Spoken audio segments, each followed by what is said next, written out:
నమస్తే, నేను మీ ఈశ్వర్. E6 న్యూస్కి స్వాగతం. వార్తల్లోని ముఖ్యాంశాలు. మేడ్చల్ నియోజకవర్గం మూడింతలపల్లి మండలం ఉద్దమర్రి గ్రామంలో అక్కన్న మాదన్నలచే నిర్మించబడ్డ వెంకటేశ్వర స్వామి దేవాలయంలో వార్షిక బ్రహ్మోత్సవాల సందర్భంగా నిర్వహించిన వెంకటేశ్వర స్వామి శివపార్వతుల కళ్యాణ మహోత్సవంలో మేడ్చల్ మల్కాజ్గిరి జిల్లా కాంగ్రెస్ పార్టీ అధ్యక్షులు టీపీసీసీ సీనియర్ అధికార ప్రతినిధి సింగిరెడ్డి హరివర్ధన్ రెడ్డి గారు స్వామివార్ల కళ్యాణ తిలకించి ప్రత్యేక పూజలు నిర్వహించారు. ఈ కళ్యాణ మహోత్సవంలో రాష్ట్ర సీనియర్ నాయకులు నక్క ప్రభాకర్ గౌడ్, నియోజకవర్గ ఏ బ్లాక్ అధ్యక్షులు జీడిపల్లి వేణుగోపాల్ రెడ్డి, మూడింతలపల్లి షామర్పేట మండలాల కాంగ్రెస్ పార్టీ అధ్యక్షులు బొమ్మలపల్లి నరసింహులు యాదవ్, వైఎస్ గౌడ్ మరియు సీనియర్ కాంగ్రెస్ నాయకులు పాల్గొన్నారు. మరి ఇప్పుడు ఆ విజువల్ చూద్దాం.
గ్రామంలో అక్కన్న మాదన్న వాళ్ళు నిర్మించినటువంటి 400 సంవత్సరాల పురాతనమైనటువంటి ఈ యొక్క దేవాలయానికి చాలా విశిష్టత ఉంది.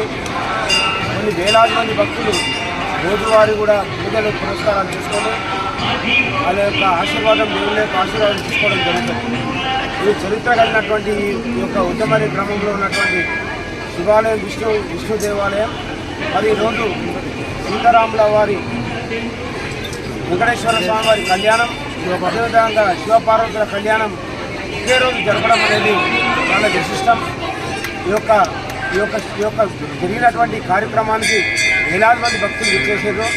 మరి మా యొక్క ప్రాంతమే కాకుండా ఈనాడు రేవంత్ రెడ్డి గారి నాయకత్వంలో ఏర్పడినటువంటి కాంగ్రెస్ పార్టీ ప్రభుత్వం ప్రజలకు సేవ చేస్తూ ఇచ్చినటువంటి హామీలను నిలబెట్టుకొని, ప్రజలకు ఇచ్చినటువంటి హామీని నిలబెట్టి తెలంగాణ ఇచ్చినటువంటి సోనియా గాంధీ గారికి తెలంగాణ ప్రజలకు అన్నటువంటి కళలు నిజం చేయడానికి రేవంత్ రెడ్డి గారి నాయకత్వంలో ఆ భగవంతుని సన్నిధిలో మేమందరం కూడా కృషి చేస్తామని, భగవంతుని యొక్క ఆశీర్వాదాలు ప్రజల మీద ఉండాలని మనస్ఫూర్తిగా కోరుకుంటూ అందరికీ శుభాకాంక్షలు తెలియజేస్తాం.